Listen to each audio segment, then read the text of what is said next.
There are two great joys of this evening. One is that we can celebrate a great organization, recognize a wonderful leader and public servant, and enjoy the fellowship of all of you who joined us here this evening. The second great joy is that this evening doubles as the victims of John Sununu post-traumatic stress support group monthly meeting. I'm a member. And looking around the room, it appears we have a quorum. This is a celebration of the Josiah Bartlett Center, and I want to say a couple of words about that because, you know, you're captive and have to listen. There's 1993, the Josiah Bartlett Center was founded by Emily Mead, who's with us tonight, and her late husband Edgar. They left Washington at the height of the state think tank movement and thought, you know, New Hampshire doesn't have a state think tank. Let's start one there. And I remember 1995-ish, I was at the state party working for Steve Dupree, which, you know, is quite an experience. And that's very good.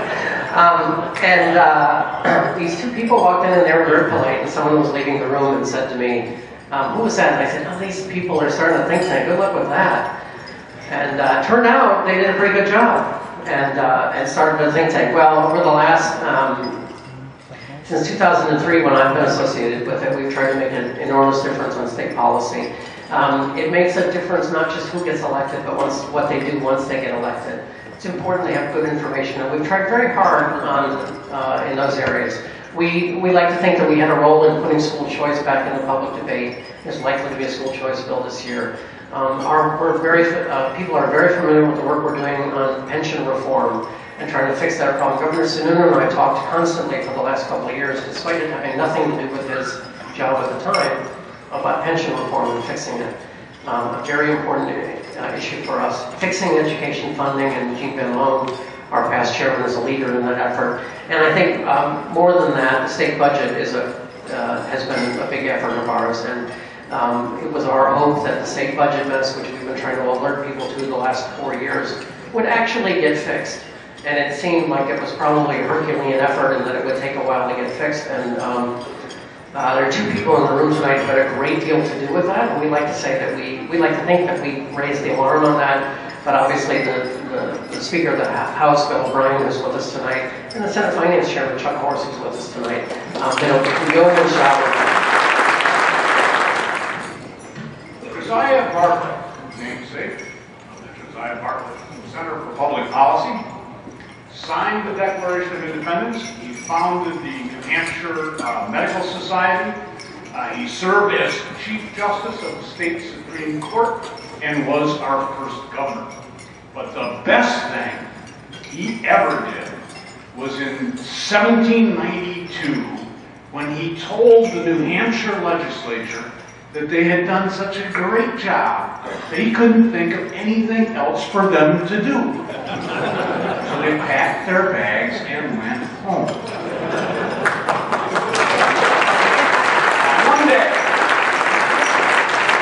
One day maybe, the Bartlett Center, the Mead family, the Sununu family, and all of you here tonight, you continue your good works. Maybe we'll get to send our legislators home for the same wonderful reason.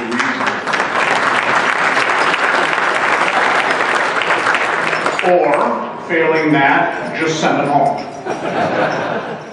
As much as we hear about the benefits of small government and how these things affect us at the federal level, it's readily apparent that it's just as important, if not more so, to defend them at the state level. We only have to look to Massachusetts or Illinois or California compared to New Hampshire to see what a difference it can make. After spending the better part of a decade going to school and working in California, I shudder to think what it would be like if I didn't have the chance to move back to New Hampshire to live and raise my own family.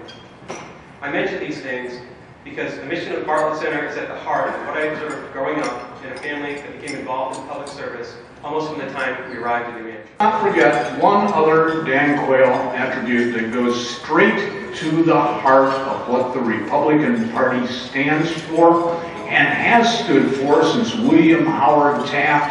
He is a damn good golfer.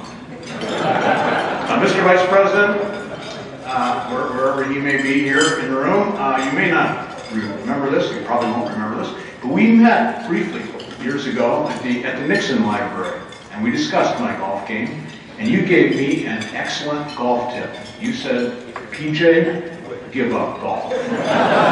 Ladies and gentlemen, Vice President Dan Quayle. I do remember that. I think I did say, keep your daytime job.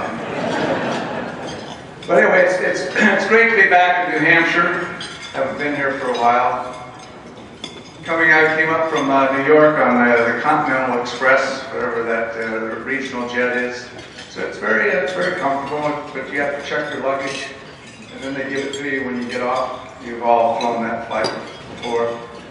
Well, I check your luggage and I get off the plane. I'm standing there waiting for my luggage to come up to the, so we can pick it all up. And the pilots come out and say, oh, hey, so glad to see you back and all that.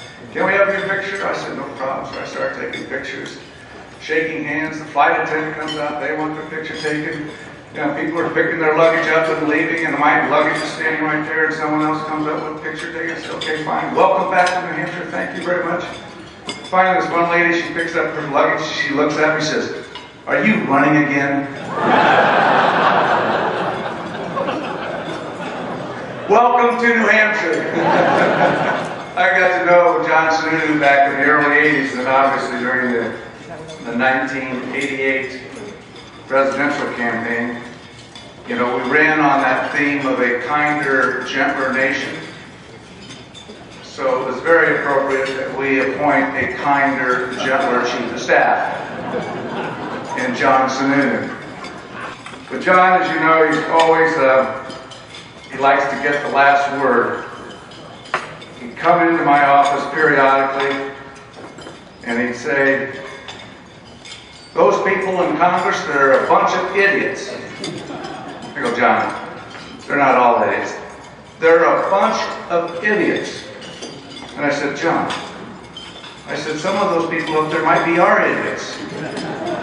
He says, but they're idiots. And I said, okay, can idiots have representation in Congress? And he looked at me and says, well, there's too many of them. Most flattering things ever said about Governor Sununu are actually said by liberals. A whole bunch of liberals. They called him arrogant. Because that's what liberals call a man of the right when he is right. They can't say you're wrong, they say you're arrogant. And they called him abrasive.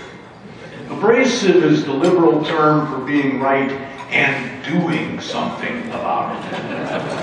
Now with the president... It seemed strange back in 1988 when this former engineering professor turned governor helped lead our campaign to a come-from-behind victory in the New Hampshire primary. That winter, victory turned the tide and propelled us to the White House. I knew then that John was a rare find, a smart, talented, and loyal, no-nonsense executive who would become an important part of my administration. To this day, I value the contributions that he made during his tenure as my chief of staff and his continued friendship. It is very fitting, John, that you be honored by the Josiah Bartlett Center for your dedication to the principles of free enterprise and limited government. My friend Emily Mead and all of you who have made the center such an important institution for New Hampshire are fortunate for your service. Who said we have to rely on local politics because of a basic principle of mechanical engineering known as the short control loop. Local government is a short control loop. The hot and cold faucets in your shower are short control loop also. Now if instead of being located in the shower stall, those hot and cold faucets were in the basement, that would be a long control loop. Now it's not that a short control loop always works. You may be out of hot water. But it is better to stand in the shower stall fiddling with a useless faucet than to march naked and dripping through the house, amazing the children and shocking the cleaning lady, down 2 flights of stairs and into the grungy basement and fiddle with a useless faucet down there. The document has to be amended. It has to be amended because of the school district decisions. That is, in fact, the greatest threat to local control in the state of New Hampshire.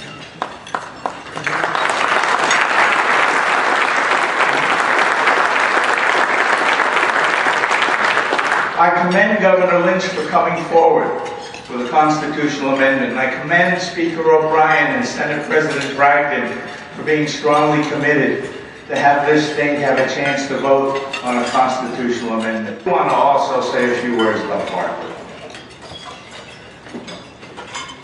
The one thing I really learned as governor was that knowing things was important to making policy.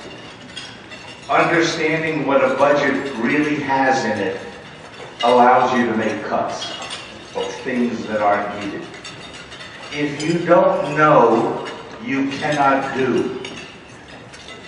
And what the Bartlett group does, what Josiah Bartlett does, is provides the factual information that is needed for those who believe in smaller, limited, but very effective government to do good policy. Until they came along, our legislature of 400 and our Senate of 24 and our governors really did not have, quite often, the information necessary to make the changes that counted.